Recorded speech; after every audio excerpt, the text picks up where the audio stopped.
Now we begin with updates from the local government polls in Rivers State, where some members of the All Progressives Congress, APC, and People's Democratic Party, PDP, today protested against the ongoing local government election at the Rivers State Independent Electoral Commission office in Rivers State.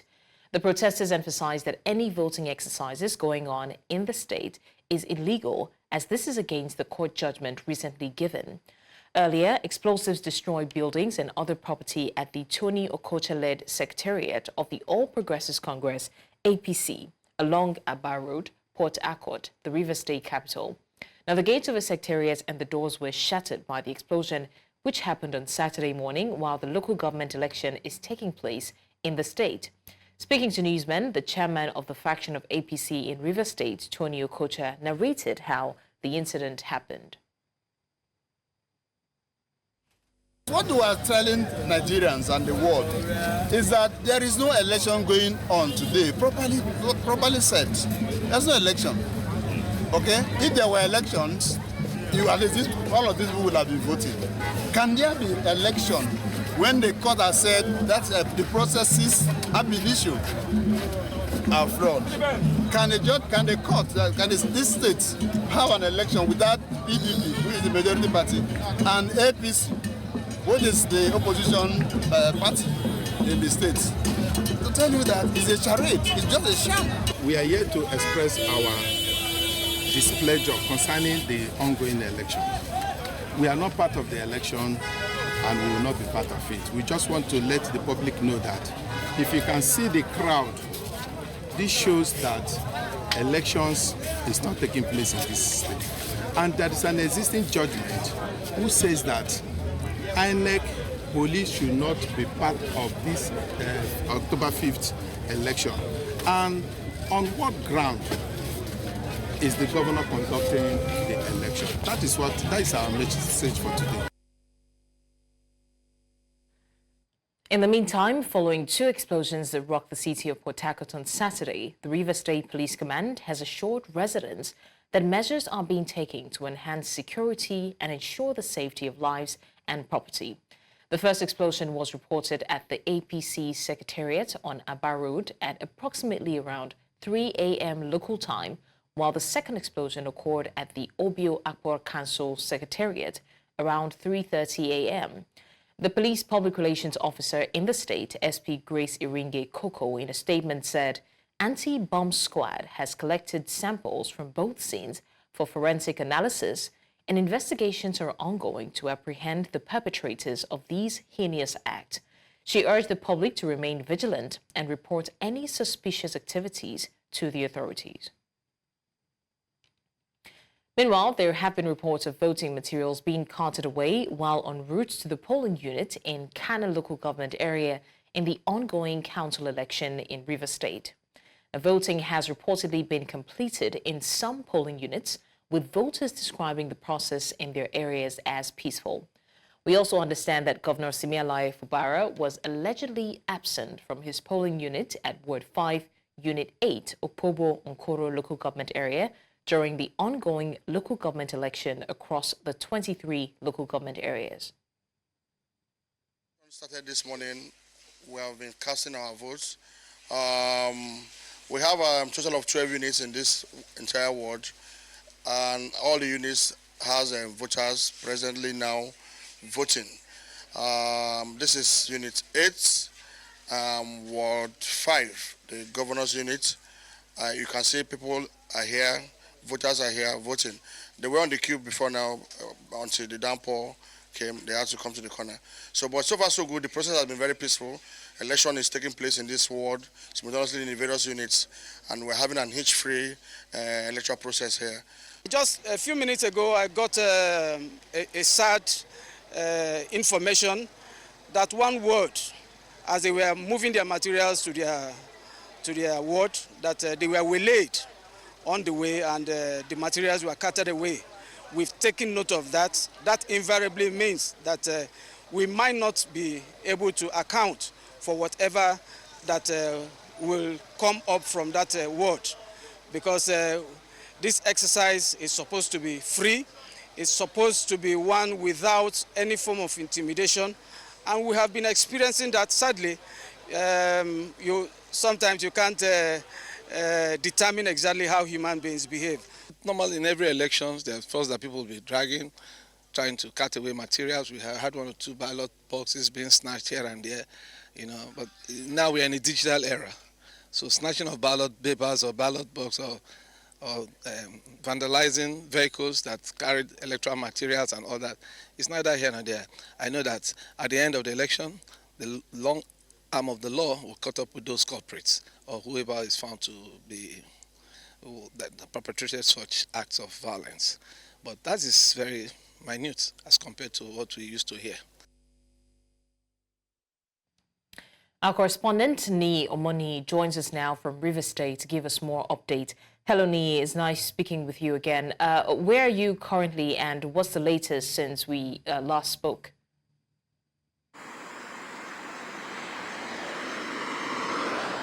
We're still in Port Harcourt, and as the night falls, as you can see right here, the street still remains deserted, and the situation is still kind of fluid because even as of now, we've not been able to locate any collation center. As at the time we're speaking right now, we've not gotten any information from the Electoral Commission as regards announcing the results or letting us know what the what is the update so far. We're still trying to liaise with other journalists we know and we've seen on ground to also get information. For now, that's all I have for you. But so far, we know that it's been peaceful. In some places, some said there were no election. Election didn't even take place. At some places where we got to, it had happened before we got there. They claimed, though, and of course I had shared earlier about the explosion at the APC secretariat in the early hours of the day, and the protest that was jointly held by the All Progressives Congress and the People's Democratic Party, also moving against this, contending against the legitimacy of these electoral process. So that's what I have for you right now, Blessings. We're still waiting to hear more if the electoral umpire is going to make any announcement or if we'll even be able to locate any collation center. All right, Ni, you spoke about the explosion. What more do we know about the explosion? Do we have any detail on that yet?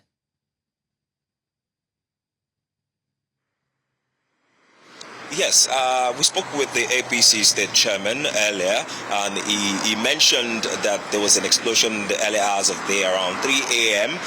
There was even also gunshots because we sent in some videos. We could see some buildings aside the APC secretariat attacked, gunshots, bullet holes across various glass, shattered glass, even the building across the detonation of the explosive device. We can't identify what if it was an improvised or if it's really a major explosive device. I can't say, but we could tell that there was adverse effects on the APC secretariat, especially the security post, and a little into the building itself, and also the building beside the APC secretariat was also affected. So that's what we have for the APC explosion. And we also heard that one other building was attacked. We've not been able to confirm that. We've been trying to get information as to know what building it is, but no one seems to know which of the buildings it is. So, but when we have that information, we'll be able to give you more about that. But the APC state chairman also mentioned that this goes to show that this election was not even done properly in the first place, because if they go by the Federal High Court ruling, pardon me, they would know that they are not supposed to conduct this election, noting that even other parties were not involved in this election, which is APC and PDP. But we spoke with Labour Party candidates earlier today. We also spoke with some APP chairmanship candidates and councillorship candidates, and they were ready to exercise their franchise. So it seems only the APC and the People's Democratic Party are aggrieved with this situation, and maybe others that we've not been able to speak to.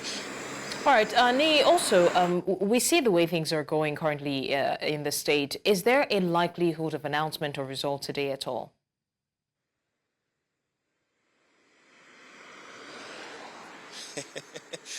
In fact, that answer I can't even say. But the way, from the conversations we hear on the ground, they were saying that come what may, on Monday there's going to be a swearing in of the new local government chairman. Now, how that is going to happen, we do not know, because as of now, it's nightfall, and we don't even know where they're collating the results. We don't even have any information as to who or what, how many people voted or how many people had cast their vote at a particular local government. So we have about 23 local governments across the state, and no one has information as to where the collation center is. So until the Rivers State Independent Electoral Commission comes up to say, oh, this is the figure, these are the figures we have, or give a press release, and we've been trying to even reach any of them, it's not available, they're not available. So until we have that information, I can't guarantee and say this is the time they would make an announcement, but we keep monitoring. In fact, today, around 4 p.m. and also early before we started this interview, we had visited the RCEC office just to monitor, but there's no activity going on there. Everywhere is deserted. We can't even see any official in the first place. So I cannot ascertain right now to tell you that this is the time the announcement will be made. But we are working alongside other journalists, even from other media houses, to get information, and even stakeholders themselves to get information as to when these results will be announced, and we'll be able to bring you up to date. All right, Nii, thank you so much. Great job you're doing over there in Rivers State, and please do stay safe. We'll reach out to you again to see what the update is subsequently, but thank you for giving us the information for now. Now, elsewhere in Akwa Ibom State, hoodlums have set the State Independent Electoral Commission office in Ibiono Ibom local government area of the state on fire.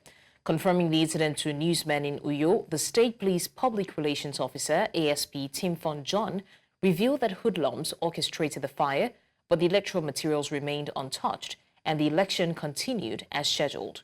Now, she added that security has been beefed up at all AKI-SEIC offices and strategic locations across the state to prevent further sabotage. John asserted that the police are working tirelessly to ensure the elections proceed without a hitch. Many thanks for staying with us. Now, as Nigeria joins the rest of the world to celebrate World Teachers' Day, educators urge parents, guardians, and government to celebrate teachers for the efforts put in bringing human development and social cohesion. Educators also use the day to emphasize the importance of teaching morals and values alongside academics to produce well-rounded individuals. News Central's Omolola Ololade tells us more. Children, they say, are the leaders of tomorrow. To become these leaders, they are nurtured by a set of humans called teachers. These teachers are saddled with the responsibility of impacting into the future of the next generation, hence the need for students and parents to celebrate and recognize the teachers who also shape the psychology, behavioral management, counseling of these children, among others. I like my teacher because she's nice. And when it's time to play, she plays with us. When it's time to study, she studies with us. It's not every time that we play in class. And she always disciplines us for things we did wrong.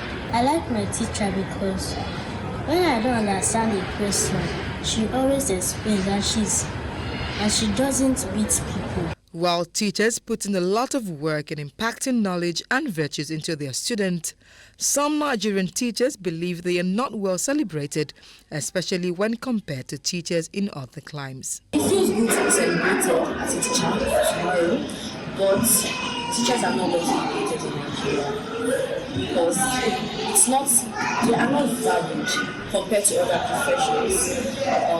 Unlike doctors and lawyers, see everyone valuing them, but teacher, they give that impression. I love being around the kids, I love transforming their lives, I love impacting to them.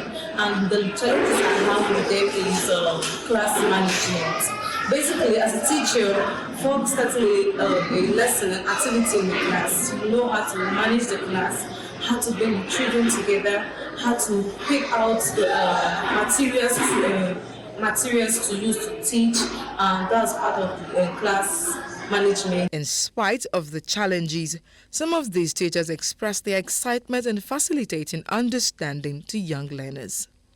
They, however, emphasize the importance of teaching morals, especially as the country tries to revive its educational system. Educational system in Nigeria is decaying in the sense that the values, the morals are dropping by the day. We are allowing society to influence the quality of education we are dispensing in this day and time.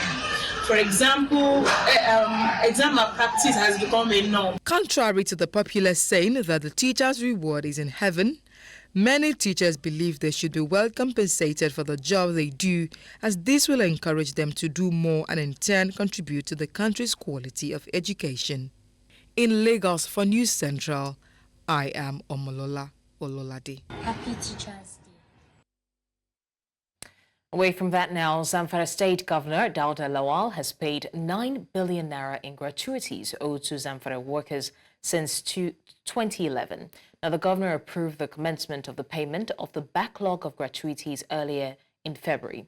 In a statement released in Gusau on Saturday, the governor's spokesperson, Suleiman Idris, revealed that the government had paid 4.9 billion naira to retired state workers across 9 batches. Idris added that another sum of 4.5 billion naira had been paid to local government workers.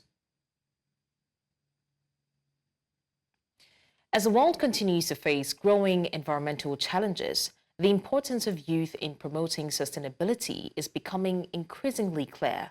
With over 60% of Nigeria's population under the age of 25, climate change advocates are calling on this population of young Nigerians to engage in tackling the issues of pollution and climate change. News Central's Chidima Ona shares more in this report.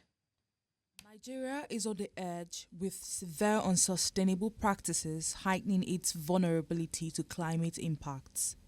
With rapid environmental decline, urbanization and industrial pollution, climate change advocates urge Nigerians, especially the youth, to adopt more conscious practices to address these environmental hazards. As a youth, I would say that there's a need for us to facilitate dialogue. Unfortunately, in our own climate, we try to enforce dialogue of government, but whatever it is that we want to engage government with must be a product of, the outcome of our small interactions. We shouldn't disregard the significance of little interaction. Community meetings facilitated, door-to-door meetings facilitated, issues that bothers the people at the front line, at the local communities, that a youth is willing to advance. So this is the primary role. Yeah, our population is largely made up of young people.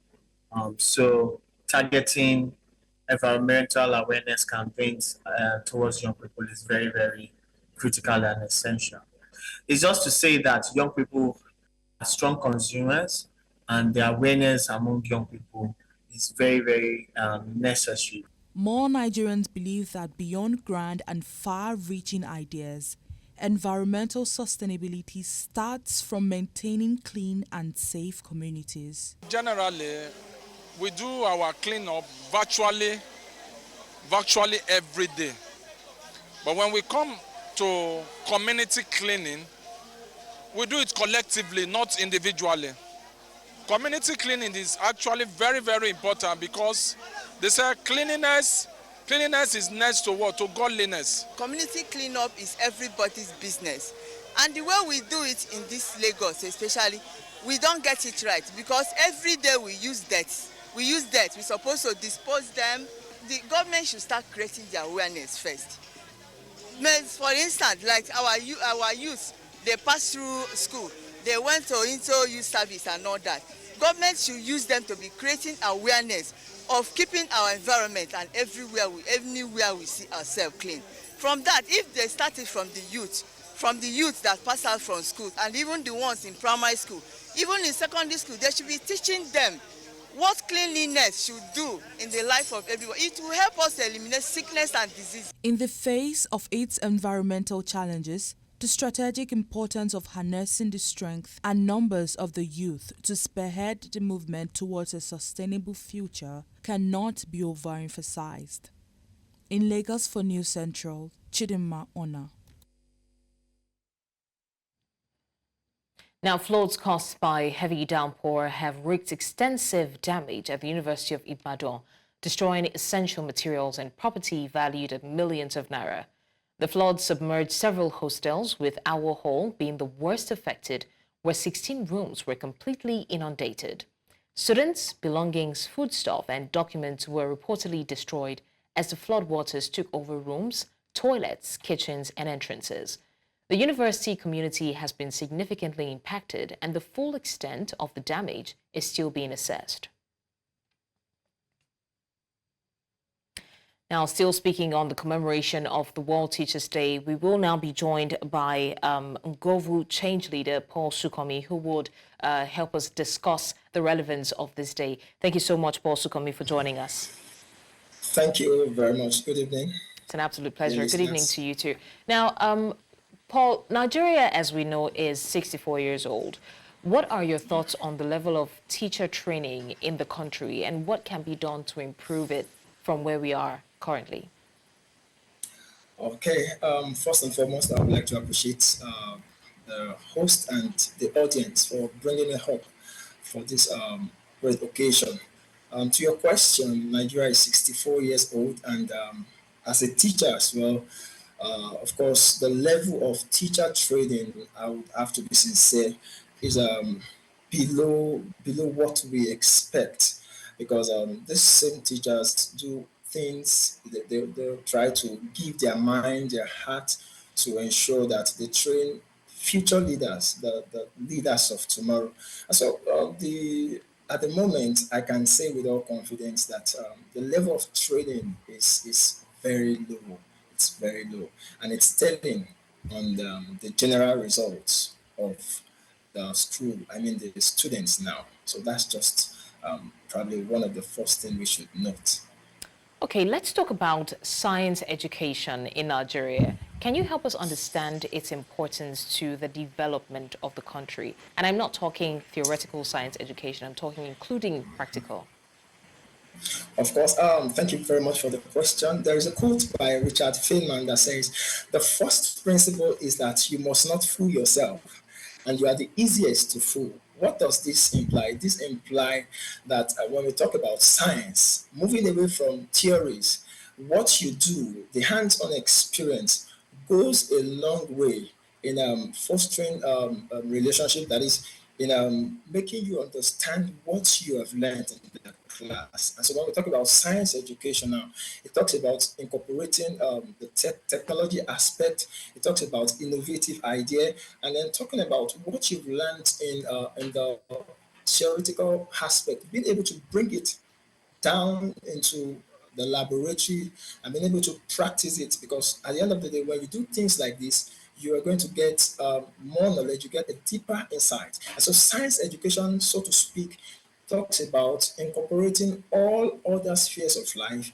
bringing it into the laboratory, and then trying to practicalize what you've had, what you've been taught, trying to make sure that, okay, you want to bring it into real life, you want to incorporate it in the real life when it comes to the real life sense of it. So that's what science education is all about. That's what science education is all about. Okay, now going forward, how do you think Nigeria can improve its teachers' welfare to boost their morals as they dispense knowledge to the future leaders? And I mean, it's no news that the teacher compensation is nothing to write home about. Of course, it's a general problem. Even let's take a look at the national budget that was presented earlier, and we will see that for education, the MDs and everyone in charge, I mean everyone in view for the education, we found out it's just about 8% of the national budget. And then when you look at, for example, Utogolu local government where I reside, we have a teacher to 45 students. I know it takes a lot of stress, it takes a lot of ingenuity from the teacher's part now to be able to impart knowledge, And so when it comes to remuneration, we know that back there in the developed world, the teachers, the medical professionals are the top earners. And when we are encouraged as teachers, it goes a long way to build that confidence, even amongst ourselves. Then we have that inner confidence to be able to dispense our duty per time. That's just what I have to say about that. All right, thank you so much, Nguvu Change Leader Paul Sukomi, for joining us to discuss the World Teachers' Day. Thank you very much. And at Nguvu, we foster relationship. We become a voice for the voiceless. Thank you so much for having me. Hopefully so. It's an absolute pleasure. Thank you. And now to more stories. The Center for Reform and Public Advocacy has warned activists, lawyers, and other citizens against the continuous blackmail and attack of Nigeria's judiciary. The center, during a world press conference in the nation's capital, Abuja, says that it will use its constitutional powers to take drastic actions against notable personalities in the country that continue to paint the image of the judiciary in bad light. News Central's Emmanuel Bagudu reports. Legal practitioners disciplinary committee. This press conference was inspired by the aftermath of several court injunctions from the courts within the Federal Capital Territory, in which aggrieved parties reacted negatively, attacking the courts and the judges for not ruling in their favor. Going forward, we will not allow this harmful practice. The Center for Reform and Public Advocacy says it will no longer take criticism of the judiciary lightly, a situation it maintains needs to be addressed by the Nigerian Bar Association. We must address this pressing concern that threatens the very fabric of our democracy. Quote, the incessant attacks on Nigerian judiciary. Regrettably, these incessant attacks on the Nigerian judiciary are being championed by so many lawyers. These lawyers descend heavily on judges and attack their character after losing cases in court. This professional conduct must stop. The center listed several lawyers on its watch list, including the former chairman of the National Human Rights Commission and popular lawmaker Ikenga Ugochinyere. The attacks on the judiciary by Professor Chidi Odinkalo and Honorable Ikenga Ugochinyere are uncalled for.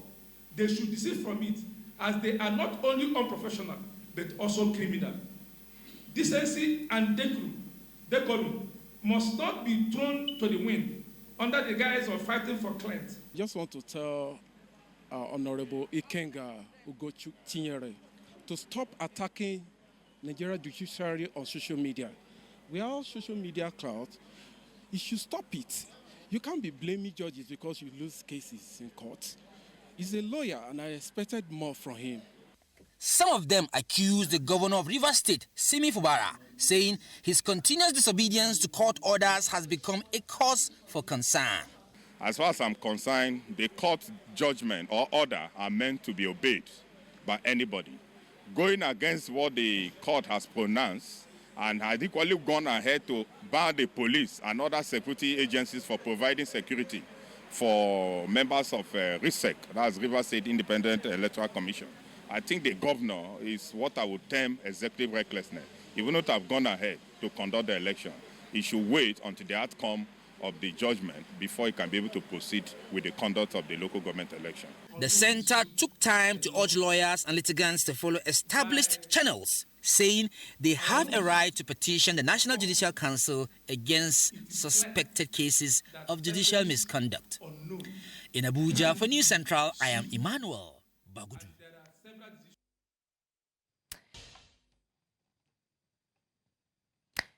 And now the news continues in East Africa, where Ethiopian army forces have deployed in large numbers in the past fortnight to Amhara State, scene of a year-long insurgency. The Fano, a long-standing self-defense militia for the Amhara ethnic group, the second largest in Ethiopia, took up arms against the federal government in April 2023 after it tried to disarm regional forces. The government declared a state of emergency in Amhara, home to some 23 million people, in August 2023. While this expired in June, unrest has continued. Federal forces and the Fano are known to have clashed in September 17 in Debark, an Amhara town around 750 kilometers north of the capital, Addis Ababa, leaving at least 9 dead, mostly civilians. Now, in Southern Africa, people in Mozambique's capital, Maputo, say they hope for a better future ahead of the Southern African nation's presidential and legislative elections on the 9th of October.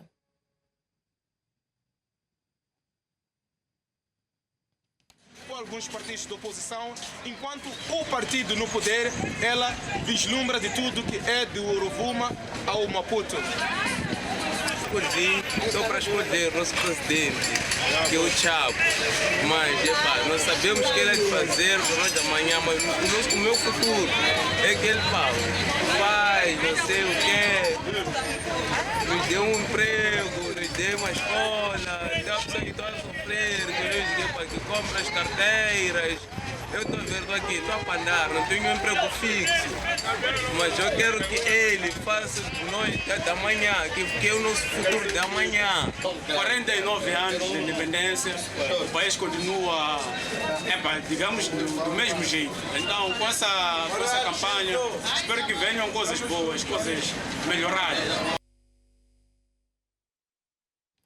Heading now to Central Africa, Chad's authorities are on high alert as heavy rains caused two major rivers to swell, worsening the country's flood crisis. The Chari River has risen by over 26 feet in just 10 days, threatening the capital city of N'Djamena. The severe flooding has already claimed 503 lives, affected 1.7 million people, and destroyed thousands of homes and farmland.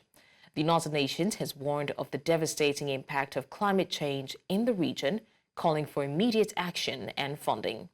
In addition to human casualties, the floods have taken a heavy toll on livestock, with 60,000 heads of cattle drowned. The situation remains critical, with authorities working tirelessly to mitigate the disaster. And in North Africa, hundreds of Tunisians protested in the capital city of Tunis, speaking out against President Kais Saied's regime and the repression they've experienced since his power grab in 2021. The protesters marched along Habib Bourguiba Avenue, calling for an end to Saied's rule and denouncing the attacks on freedoms and human rights. The leader of the Tunisian League for Human Rights, Bassem Trifi, said they came out to denounce the flouting of freedoms, democracy, the achievements of the revolution, in particular freedom of expression and assembly. The protesters are boycotting the upcoming presidential elections as they believe the elections violate the law and are illegitimate.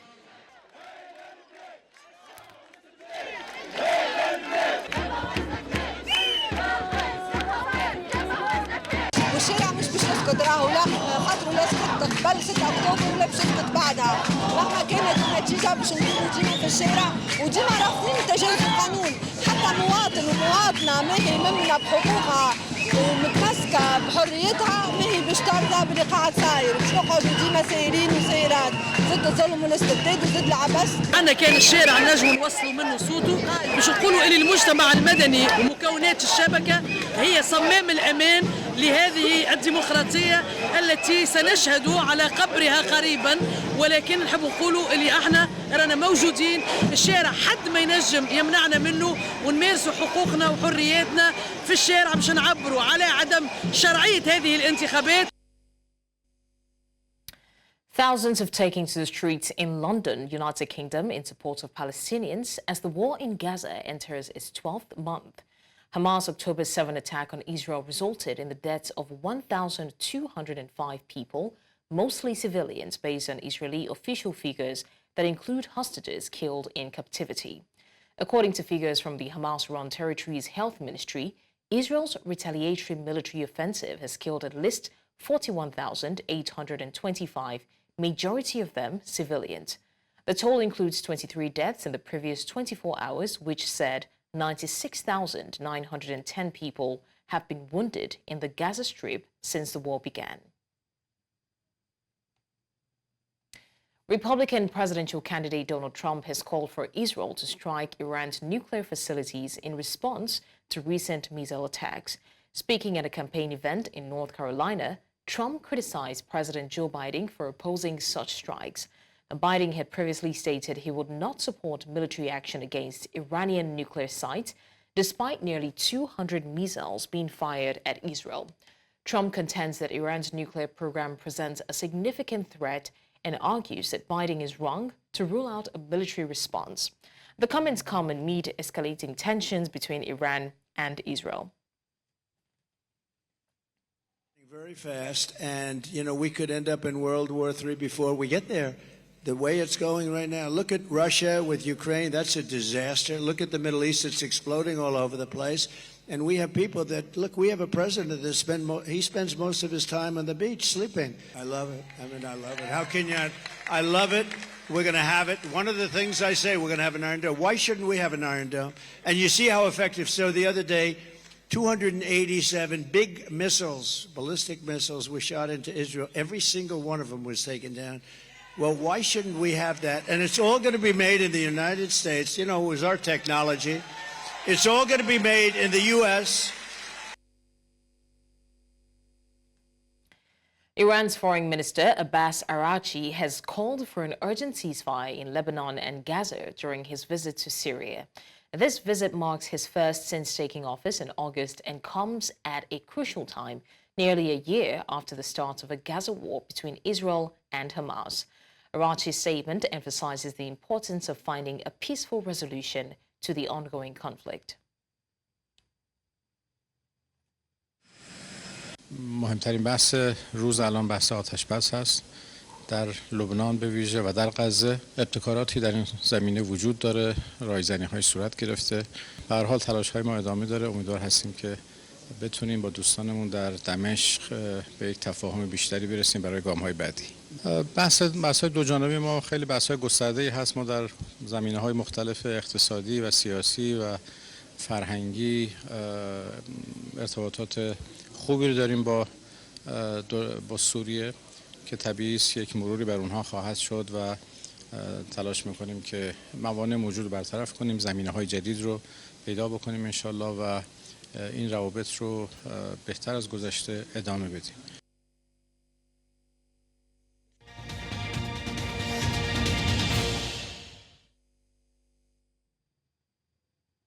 Into sports now. Nigeria's gaming and esports industry witnessed a significant boost today with the BetKing Gamer Series 3, organized by Carvin Gaming in collaboration with BetKing themed Beyond the Scope.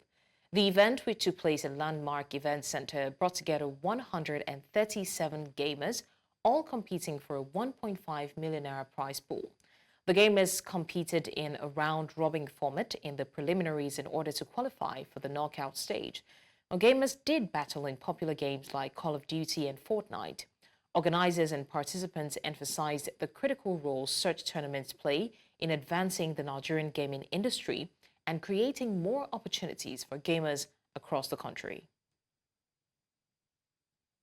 The BetKing Gamer Series is a series that showcases cutting-edge technology, trying to see how we can bring up the idea of video gaming because video gaming, it's a very niche community where you have young professionals, who are professional gamers, Gone are those days where video gaming is a crime.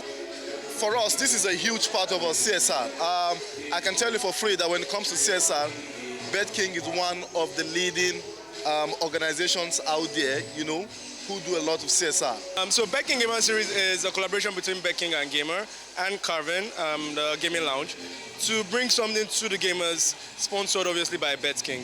It's an opportunity for gamers to explore themselves within gaming, show them that their passion can also be translated into something for themselves. Basically, their passion can be translated to money. This is definitely something we've been looking forward to, and we're very thankful to BetKing for actually giving us the opportunity to do this for the community as well. Still in sports, Nottingham Forest manager Nuno Espirito Santo has expressed his desire to see Ola Aina remain at the club. Aina signed a one-year contract extension this summer, which will expire at the end of the season. The tricky trees are yet to open talks with the Nigeria International over an extension. There are reports that the Premier League club will offer the Nigeria International a new 4-year contract. Now, Santo is pushing for a new contract for the former Chelsea player. The 27-year-old joined Nottingham Forest on a free transfer last summer. He has scored once in 28 league appearances for the Forest since his arrival at the club. And that's all on the news at this hour. But before we go, let's take another look at some of the major stories. We told you that police have confirmed explosions in Port Harcourt and commenced investigation. We also mentioned that educators are demanding better compensation as Nigeria commemorates World Teachers' Day. And finally, we told you that authorities in Ethiopia have deployed forces against rebels in Amhara. You can watch News Central live on DSTV channel 422, StarTimes channel 274, Avo TV and YouTube. Many thanks for watching. I'm Blessings Mosugu.